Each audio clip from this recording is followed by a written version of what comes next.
निवेदन आप सबसे करेंगे, दुख है ना थोड़ा सा अगर आपके जीवन में, शिव जी को आप जल चढ़ाना चालू कर दीजिए।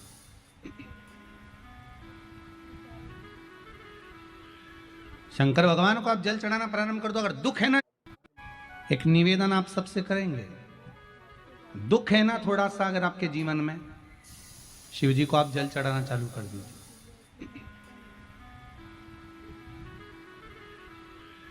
शंकर भगवान को आप जल चढ़ाना प्रारंभ कर दो। अगर दुख है ना जीवन में, शिव जी को जल चढ़ाना प्रारंभ कर दो।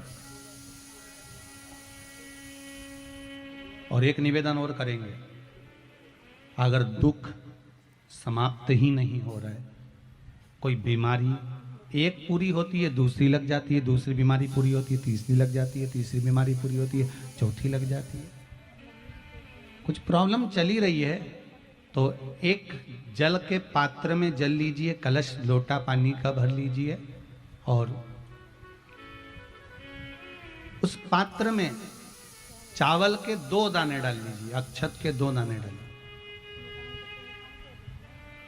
घर में से लेकर जाओ, थोड़ा सा जल बेलपत्री के वृक्ष के नीचे डाल दीजिए, थोड़ा सा जल पीपल के वृक्ष के नीचे डाल दीजिए और थोड़ा सा जल या तो आंवले का पेड़ मिल जाए या शमी का वृक्ष मिल जाए, शमी का वृक्ष मिले या आंवले का वृक्ष मिले, उसके नीचे डाल दीजिए। 3 जगह पर अगर कोई बीमारी ऐसी हो गई कि वो समाप्त नहीं हो रही, बड़ी बड़ी तकलीफ, मतलब एक बार दवाई अगर चालू हो गई तो दवाई बंद ही नहीं हो रही है, तो उसके लिए आपको 3 जगह पर जल चढ़ाना प्रारंभ कर दो। मात्र 1 हफ्ते से ज्यादा चढ़ाना भी नहीं पड़ेगा।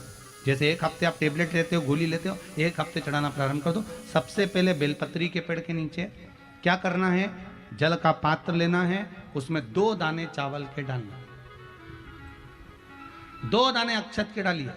पहले बेलपत्री के पेड़ के नीचे जाओ, वहां जल चढ़ाओ, फिर जाइए पीपल के वृक्ष के नीचे, वहां जल चढ़ाइए, आखिरी में या तो शमी के नीचे या फिर आंवले के नीचे, इन दोनों में से कोई एक वृक्ष जिसके नीचे।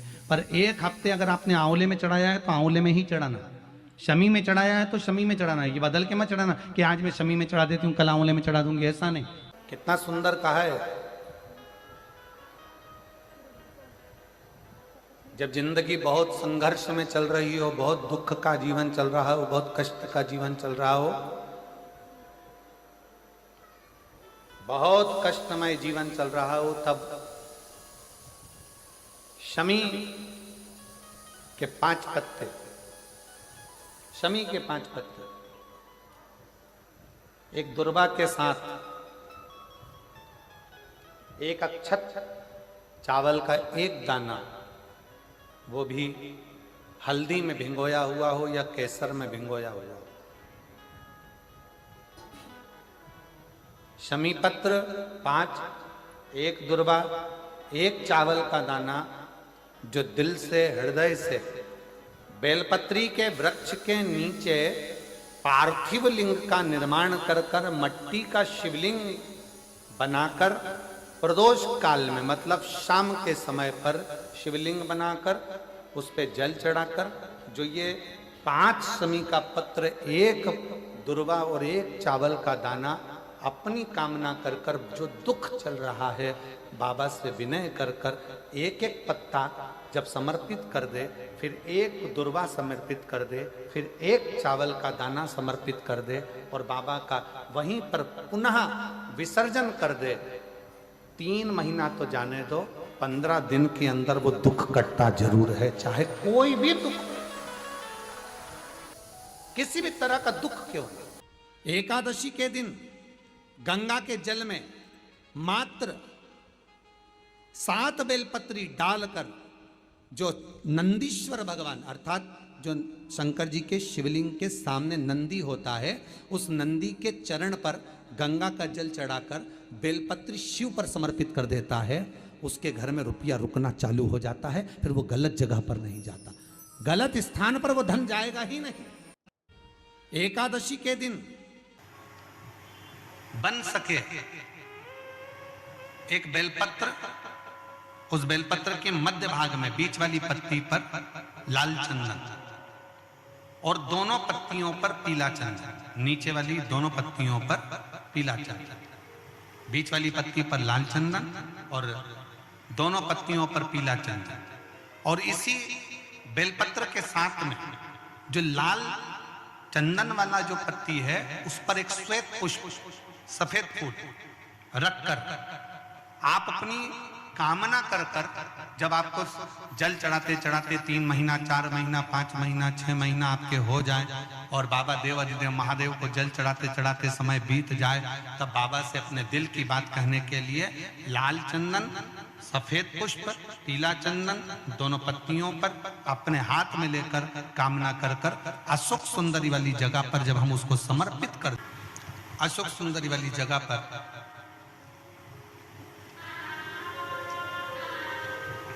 ये शिवलिंग जलाधारी और उसके सामने का जो भाग है उसके मध्य भाग में अशोक सुंदरी का स्थान है। बस इसी स्थान पर बेलपत्र और श्वेत पुष्प, बीच वाली पत्ती पर लाल चंदन, आसपास की पत्तियों पर पीला चंदन और वो शिवलिंग की सम्मुख में जो अशोक सुंदरी का स्थान है वहां समर्पित कर। उस स्थान ये रोज नहीं करना, फिर ध्यान देना, कभी कभी 4-6 महीने निकल जाएं, 8 महीने निकल जाएं, 3 महीने निकल जाएं, 5 महीने निकल जाएं, उस स्थान, और ये हमने एक बार नहीं बताया, इसको पहले भी वर्णन कर, दुख क्यों? एक बेलपत्र के वृक्ष की परिक्रमा करने वाले को हजारों अश्वमेध यज्ञ का फल प्राप्त हो जाता है, हजारों अश्वमेध यज्ञ का फल प्राप्त हो जाता है। उसी तरह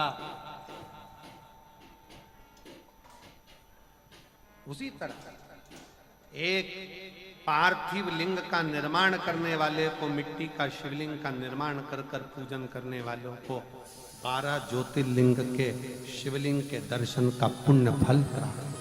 बहुत ध्यान लगाकर सुनिएगा। एक बेलपत्री और उस बेलपत्री में एक चंदन की बिंदी और एक अक्षत का दाना मात्र रखकर भी अगर शिवालय पर चढ़ा दी जाती है, एक बेलपत्री, एक चंदन का बिंदी और चंदन फिर निवेदन करेंगे। आज के जमाने में तुम लोग सब घिसा घिसाया, पड़ा पड़ाया, डब्बी का सामान ले लेकर, वो नहीं, चंदन की मुठिया रखो, थोड़ा सा भी घिसो, जरा सा भी घिसो, उसकी एक बिंदी और एक चावल का दाना जब हम भगवान देवाधिदेव महादेव को समर्पित करते हैं, अपनी कामना कर कर समर्पित करते हैं, तो निश्चितता है, पुराण की कथा कहती है शंकर भगवान उसका फल शीघ्र प्रदान कर देते हैं। भले आपने कुछ करा ना करा, उसका फल तुम्हें मिल जाए। में जाना, लोटा भरकर जल समर्पित करना, और कभी तुम्हारे जीवन में अगर तुमको लग रहा है कि मैं दुखों से पीछा छूट ही नहीं रहा, तब उस जगह पर बेलपत्री के मध्य भाग में पीला चंदन, ये जो पत्ती है और ये 2 पत्ती हैं, ये बड़ी पत्ती और ये बीच की जो 2 पत्ती हैं, इसके बीच में जो डंडी का भाग रहता है, जो बीच में डंडी का जो भाग है, बड़ी पत्ती और ये 2 छोटी पत्ती के मध्य में जो डंडी का भाग है, उस डंडी के भाग में पीला चंदन और एक अक्षत पीला, शंकर भगवान को आप अगर प्रदोष काल में समर्पित कर रहे हैं तो ये निश्चित है कि धीरे धीरे कर कर वो दुख समाप्त होगा, वो दुख कटेगा ही। प्रगत वर्णन किया गया शंकर भगवान की आराधना में, शिव की आराधना में, जब तुम्हें लगता है कि तुम्हारा व्यापार नहीं चल रहा, कोई तुम्हें धोखा दे रहा है, लक्ष्मी नहीं आ रही, बहुत चिंता में पड़े हुए हो, बहुत टेंशन में जिंदगी चल रही है, बहुत बीमारियां तुमको घेर ली है और चारों तरफ अंधेरा ही अंधेरा नजर आ रहा है, तुमने विचार करा अब मैं तो मर जाऊं तो अच्छा, मैं सुसाइड कर लूं तो अच्छा, मैं मर जाऊं तो अच्छा, तो मरने से पहले एक काम कर कर देखना, शंकर भगवान की आराधना कर कर देखना, शिव पर एक लोटा जल चढ़ा कर देखना, और ज्यादा चिंता, ज्यादा टेंशन हो तो बेलपत्री के जड़ को घिसकर उसका चंदन बनाकर शंकर को लेपन कर कर उसकी भी आराधना कर कर देखना कि बेल चंदन का फल क्या है।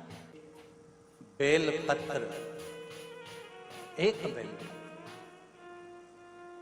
ये कोई साधारण नहीं। एक बेल पत्र, एक बेल, ये कोई साधारण नहीं। एक बेल, इसकी नीचे की डंडी से लेकर ये दो पत्तियां जहां लगी हैं और दो पत्ती से लेकर ये बीच की जो पत्ती है उसमें जो गैप है, उसमें जो जगह है, दिख रही है आपको? ये दो पत्ती से लेकर बीच की पत्ती के बीच में जो जगह खाली रहती है, 33 कोटि देवी देवताओं विराजमान रहते हैं इस बीच की जगह में। जब शिव जी को चढ़ाया जाता है तब इस पत्ती के बीच की जगह शंकर के शिवलिंग पर रखा जाता है। तो शिव जी इतने प्रसन्न होते हैं कि मेरी स्तुति करने के लिए ये भक्त 33 कोटि देवताओं को लेकर आया है, मेरी स्तुति करने के लिए। लोग चावल लाए, लोग अंबारियां लाए, धन लाए, दौलत लाए, संपदा लाए, पर एक शंकर का भक्त ऐसा होता है जो एक बेलपत्री के रूप में 33 कोटि देवताओं को, 64 योगिनियों को, आदि शक्तियों को शंकर को समर्पित करता है। कितना सुंदर संवाद है, कितना सुंदर बात कही कि भूल से भी किसी तीर्थ में नहीं गए, कहीं हमने गौदान नहीं करा, कहीं हम किसी तीर्थ में नहीं गए, हमने कहीं गौदान नहीं करा, हमने कहीं ब्राह्मण भोजन नहीं कराया, हम कहीं गंगा यमुना कावेरी सरस्वती नर्मदा छिपरा पुण्यवान नदी में हम स्नान नहीं कर पाए। शिव महापुराण की कथा कहती है भूलवश भी अगर पिपलेश्वर या बटकेश्वर किसी शिवालय पर भूल से भी अगर एक लोटा जल चढ़ जाता है तो देव अधिदेव महादेव सारे तीर्थों का फल अपने आप प्रदान कर देते हैं। भूल से भी चढ़,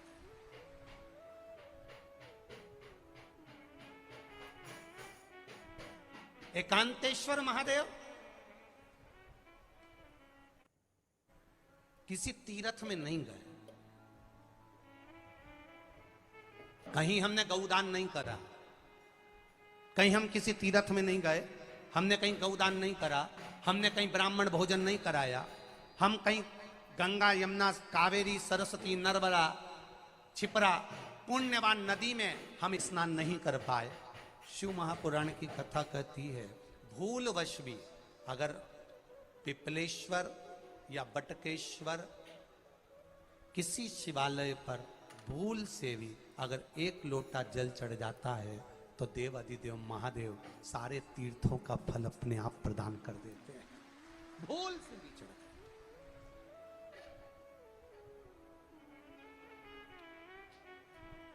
एकांतेश्वर महादेव जो कि एकांत में बैठा हुआ है, एकांतेश्वर महादेव अकेला बैठा है अलमस्त होकर। आप जा रहे हो गाड़ी लेकर, आप 4 व्हीलर गाड़ी में जा रहे हो, ट्रैक्टर में जा रहे हो, ट्राली में बैठकर जा रहे हो, क्रूजर में बैठकर जा रहे हो, 2 व्हीलर गाड़ी में बैठकर जा रहे हो और एकांतेश्वर महादेव का मंदिर दिख गया, कोई एकांत में, भले उसका नाम नहीं मालूम तुमको कि कौन सा महादेव, पर अकेला बैठा है जंगल में, वृक्ष की छांव में, एक ओटले पर, कोई दीवार नहीं, कोई जाली नहीं, कोई गेट नहीं, कुछ भी नहीं। ये शिव मंदिर में जाकर एक लोटा जल समर्पित करती थी और शास्त्र कहता है कि शंकर के मंदिर में अगर एक लोटा जल कोई एक परिवार का व्यक्ति भी समर्पित कर रहा है तो समझ लेना कि वो अपनी 71 पीढ़ी को पार लगा रहा है। वो अकेला नहीं, 71 पीढ़ी को पार लगा रहा है। शिव महापुराण की कथा कहती है जब बच्चा गर्भ में आता है, माता के गर्भ में जब संतान आती है और माता के गर्भ में जब संतान रहती है, उस 9 महीने में स्त्री नारी अगर कहीं शंकर के मंदिर के सामने से निकल जाए या शिवालय का जल स्त्री को मिला हो या शंकर भगवान का कोई प्रसाद या शंकर भगवान का कोई नाम जाप या शंकर भगवान का कोई मंत्र जाप उस स्त्री के कानों में पहुंच जाए तो जो गर्भ में बच्चा होता है वो बच्चा शंकर की कथा तक या शिवालय तक उसको बिना बोले ही वो अपने आप चला ही जाता है, पहुंच ही जाता है। उस गर्भ में रहने वाले बच्चे को भगवान शंकर के मंदिर के सामने से भी कोई गर्भवती स्त्री निकल कर चली जाती है तो उसका भी फल उसको प्राप्त हो जाता है, उसका भी फल उसको प्राप्त हो जाता है। और वो फल साधारण नहीं होता। क्यों? बेलपत्री को जब भी चढ़ाया जाता है तो पीछे की डंडी पकड़कर नहीं चढ़ाया जाता। बेलपत्री को चढ़ाने के लिए मध्य भाग को, जैसे यह बेलपत्र होता है तो इसका मध्य की जो डंडी होती है, मध्य भाग होता है बेलपत्री का, तब मध्य भाग को पकड़कर हम भगवान शंकर को बेलपत्र समर्पित करते हैं। कोई भी बेलपत्र ऐसे नहीं चढ़ाता कि डंडी पकड़ के चढ़ा दिया, फिर पीछे की डंडी पकड़ के चढ़ा दिया, फिर पीछे की डंडी पकड़ के चढ़ा दिया, फिर डंडी पकड़ा, फिर चढ़ा दिया ना।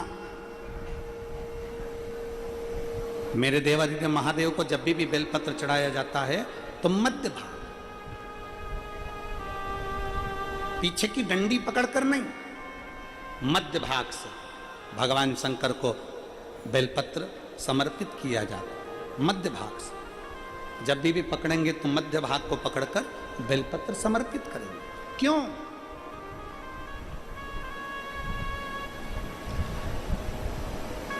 क्योंकि हमने भगवान शिव को मध्य भाग पकड़कर इसलिए समर्पित करा कि ये केवल बेलपत्र का मध्य भाग नहीं है मेरे शंभू, मेरे हृदय के मध्य भाग को मैं आपके चरणों में समर्पित कर रही हूं। मेरा दिल, मेरा हृदय, मेरा चित्त मैं आपको दे रही हूं। मध्य भाग एक विश्वास के साथ दे रही हूं। इतनी सुंदर बात नंदी ने कही है।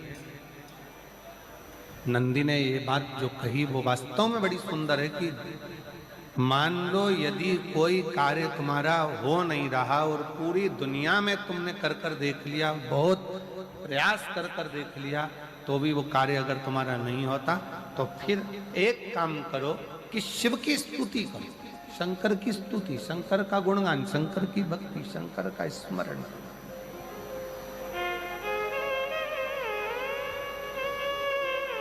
फिर शिव की स्तुति करिए, शंकर से विनय करिए, शंकर से निवेदन करिए, शंकर का गुणगान करिए।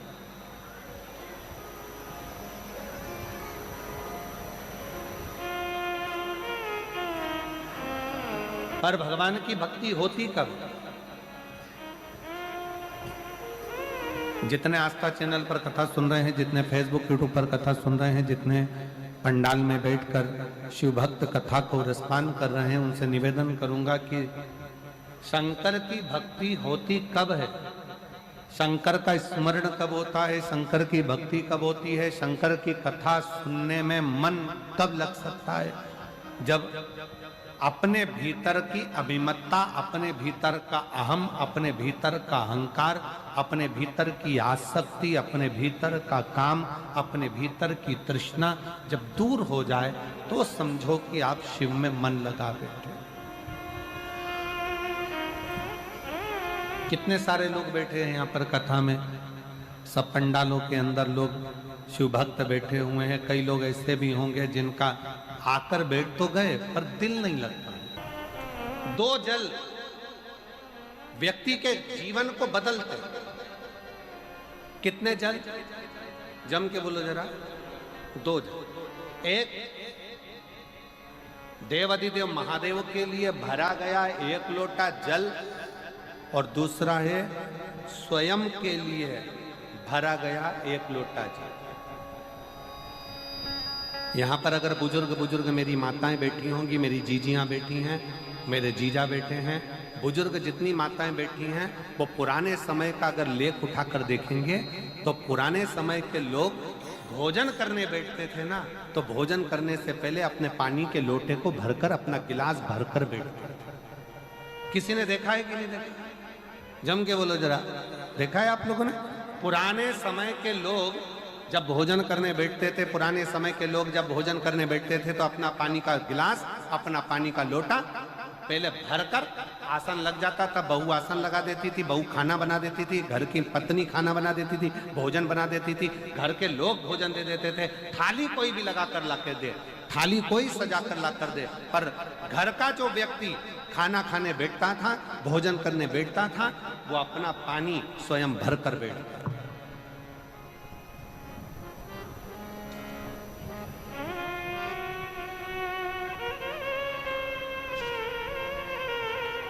अब आज के जमाने में दुनिया के लोग कहते हैं मैं दुकान चला रहा हूं, दुनिया के लोग कहते हैं मैं घर चला रहा हूं, दुनिया के लोग कहते हैं मैं ये कर रहा हूं।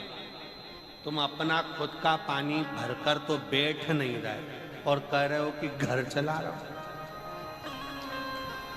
स्वयं का एक गिलास पानी व्यक्ति नहीं भर पा रहा। कितना सुंदर कहा है महाराज जी,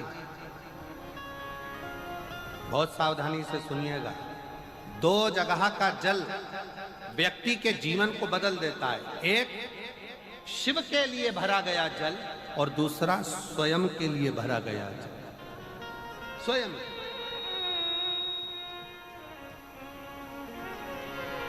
शंकर के मंदिर में जा रहे हो, एक लोटा जल अपने घर से भरकर लेकर चले जाओ और अपने घर में जब तुम भोजन करने बैठ रहे हो, जब तुम रोटी खाने बैठ रहे हो, भोजन करने बैठ रहे हो, भोजन ग्रहण करने बैठ रहे हो, जब तुम भोजन को ग्रहण करने के लिए बैठ रहे हो, तब अपने घर में जब तुम भोजन ग्रहण करने बैठ रहे हो तो एक लोटा जल या एक गिलास पानी भर कर बैठो।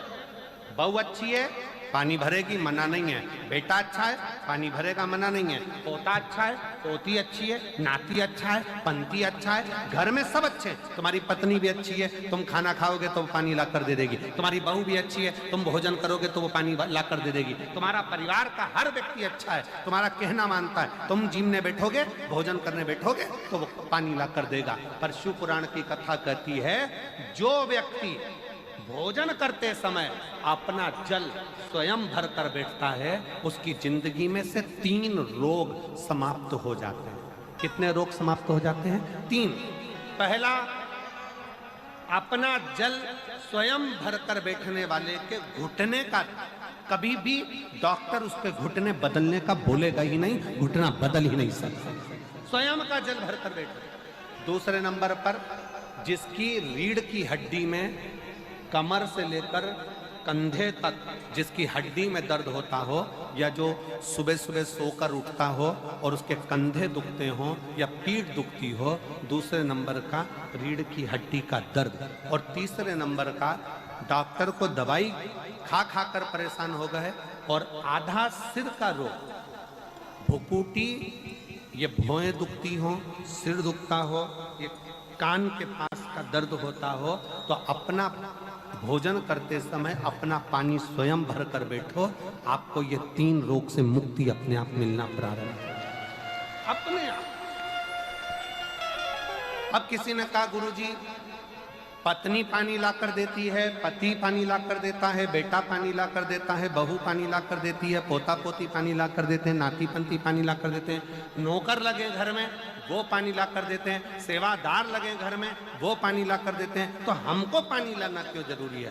तो अग्नि पुराण में वर्णन आता है कि जो घर में पानी जिस मटके में भरते हो, जिस हंडे में भरते हो, जिस बाल्टी में भरते हो, जिस टंकी में पानी भरते हो, पीने का पानी जिस हंडे में, मटके में, बल्टोई में, जिस गगरे में तुम भरते हो, वो स्थान पितरों का स्थान रहता है। जब हम पानी भरकर भोजन करने बैठते हैं तो हमारे पितर भी उस स्थान पर आकर निश्चित जगह पर बैठते हैं, और जब हम भोजन ग्रहण करते हैं तो हमारे पितरों के भाव का आशीर्वाद हमारे ऊपर पड़ जाता है, जिससे हमारे 3 दर्द समाप्त हो। स्वयं भरो,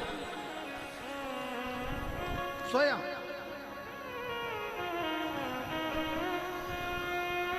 अब आज का जमाना इतना विचित्र है कि नौकर चाकर, परिवार, घर इतना बड़ा हो गया। आज के ज़माने में कोई सोफे पे से उठना पसंद नहीं करता, वहीं से आवाज़ लगा देते हैं, ला मेरा भोजन लगा दे, रोटी लाओ। रोटी आई तो मालूम पड़ा पानी ला कर रखा बहू ने। वो बहू ला देगी, बहुत अच्छी है, बहू बेकार नहीं है, बहुत अच्छी है, बेटी बहुत अच्छी है, ला देगी पानी, भोजन भी लाएगी, पानी भी लाएगी, सब कुछ लाएगी।